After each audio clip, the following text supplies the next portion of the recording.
தனஞ்சயனை பயன்படுத்தினா இவ்வளவு பெரிய மேஜிக்கெல்லாம் நடக்குமா? தனஞ்சயன் நினைச்சா மரணம் கூட தள்ளி போகுது அப்படின்னா மேஜிக் நடக்கிறது என்னங்க பெரிய ஆச்சரியம்?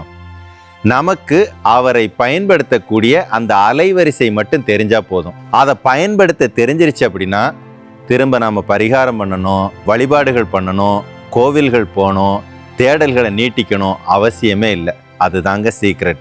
இந்த தனஞ்சயனுடைய வல்லமையை சரியாக பயன்படுத்த தெரிந்தவர்களுக்கு பிராணன் தன்னுடைய ஆரோக்கியத்தை மேம்படுத்துறாரு. அவங்க நினைச்சதெல்லாம் வாழ்க்கையில நடக்கும். அதுதாங்க அதனுடைய வல்லமை. அதை பயன்படுத்தக்கூடிய அந்த அலைவரிசையை தெரிஞ்சு அவரை பயன்படுத்தணும்னா நாம் நினைத்ததை நினைத்தபடி வாழ முடியும். ஒன் டே மேஜிக்னு சொல்ற மாதிரி உடம்புல மனசுல வாழ்க்கையில் என்ன மாதிரி பாதிப்புகள் இருந்தால் விளக்க முடியுங்க. அதுதான் தனஞ்சயனுடைய சிறப்பு. அப்படி ஒரு வாய்ப்பை தெரிஞ்சுக்கணும்னு ஆசைப்படுறவங்களுக்கு நம்ம போகர் சித்தாந்த சபை ஒரு வாய்ப்பை ஏற்படுத்தி கொடுக்குது. தனஞ்சய தந்திரா.